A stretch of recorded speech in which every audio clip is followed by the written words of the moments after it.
अस्सलामुअलैकुम व्यूअर्स।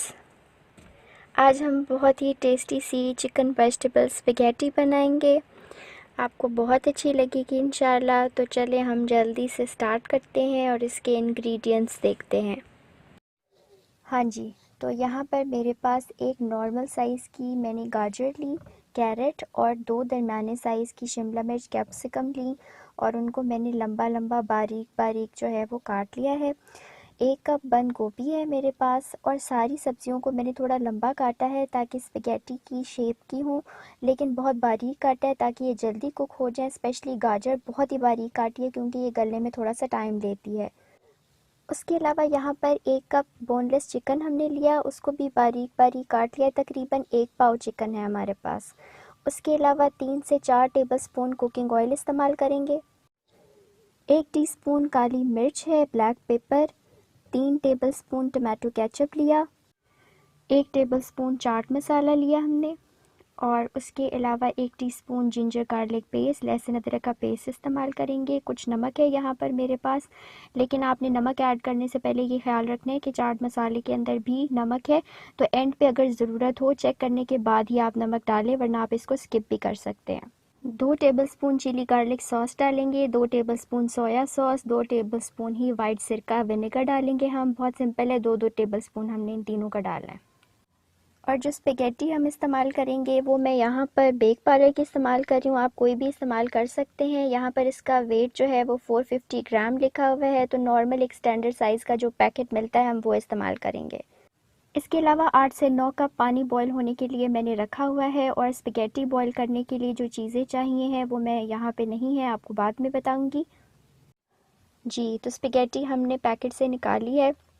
मैं इसको सेंटर से तोड़ लूँगी, यानी इसके 2 हिस्से कर लूँगी। इससे ये खाने में इजी हो जाता है, लेकिन अगर आप चाहें तो आप इसको तोड़े बगैर भी इस्तेमाल कर सकते हैं।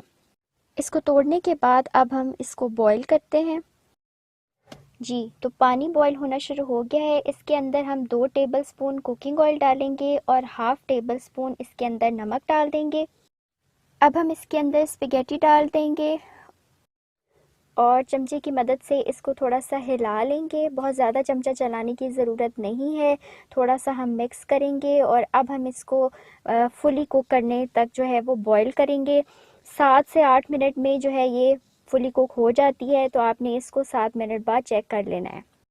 और जब तक ये बॉईल होती रहेगी हम वक्फे वक्फे से थोड़ा बहुत इसको हिलाते रहेंगे ताकि तमाम साइडों से एक जैसी हीट लगे और ये सारी एक जैसी गल जाए। हाँ जी, तो अब इसको मैंने चेक किया है, ये फुली कुक हो चुकी है। अब हम चूल्हा बंद कर देंगे और इसको एक छन्नी में निकाल लेंगे। गर्म पानी जब सारा निकल जाएगा तो हम इसको ठंडे पानी से अच्छे तरीके से वॉश करेंगे हल्के हाथों के साथ। और जब ठंडा पानी भी ड्रेन हो जाएगा, निकल जाएगा, तो इसके ऊपर हम 1 टेबलस्पून कुकिंग ऑयल डाल के हल्के हाथों से इसको मिक्स कर लेंगे। इससे ये खिली खिली रहेगी और ये जुड़ेगी नहीं। हाँ जी, तो अब हम मसाला बनाते हैं। सबसे पहले हम कुकिंग ऑयल शामिल करेंगे। आंच मीडियम है। अब हम इसके अंदर जिंजर गार्लिक पेस्ट शामिल कर देंगे।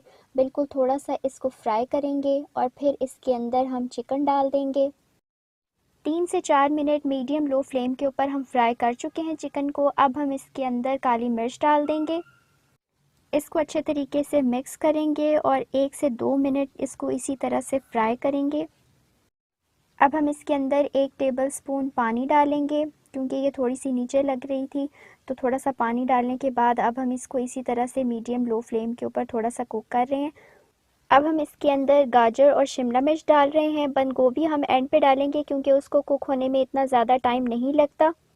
इनको करेंगे अच्छे तरीके से मिक्स और इसी तरह मीडियम लो फ्लेम के ऊपर हम वेजिटेबल्स को 4 से 5 मिनट तक अच्छे तरीके से फ्राई करेंगे। वक्फे वक्फे से हम चमचा चलाते रहेंगे। अगर ये नीचे लगने लगे तो बिल्कुल थोड़ा सा पानी हम शामिल करेंगे, लेकिन इस स्टेज पे ज़्यादा पानी हम शामिल नहीं करेंगे बल्कि सब्जियों को फ्राई करेंगे। 5 मिनट तक फ्राई करने के बाद अब हम इनको थोड़ा सा गलाएंगे। 3 से 4 टेबलस्पून मैंने यहाँ पर पानी शामिल किया है। आंच मीडियम है। जब ये पानी ड्राई हो जाएगा तो अब हम इसके अंदर बंद गोभी डाल देंगे और इसको अच्छे तरीके से मिक्स करने के बाद अब हम इसके अंदर डालेंगे soya sauce, chilli garlic sauce डालेंगे और इन सबको अच्छे तरीके से मिक्स करेंगे। आंच मीडियम लो है। अब हम इसके अंदर वाइट विनेगर यानी सफ़ेद सिरका डालेंगे। इन सबको अच्छे तरीके से मिक्स करेंगे और इसी तरह मीडियम लो फ्लेम के ऊपर अब हम इसको थोड़ा सा ड्राई करेंगे। ये जो सोया सॉस वगैरह हमने डाला था इसका ड्राई होने का वेट करेंगे। हाँ जी, तो अब हम इसके अंदर टमाटो केचप डालेंगे और इसको अच्छे तरीके से मिक्स करने के बाद अब हम अपनी स्पेगेटी डाल देंगे इसके अंदर। और आप ये देख सकते हैं कि ये अलग अलग है, ये जुड़ी नहीं है क्योंकि हमने इसके ऊपर ऑयल डाला था इसको वॉश करने के बाद। हाँ जी, तो अब सबसे अहम चीज़ है कि अच्छे तरीके से इसको हम मसाले के अंदर मिक्स करें। मैं साइडों से उठाती जा रही हूँ और इसको इस तरीके से मिक्स कर रही हूँ।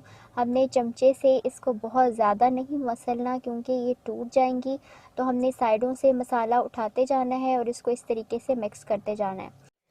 और ये इसी चमचे की मदद से देखें अच्छे तरीके से मिक्स हो जाएंगी और ऑलमोस्ट ये मिक्स हो भी चुकी हैं।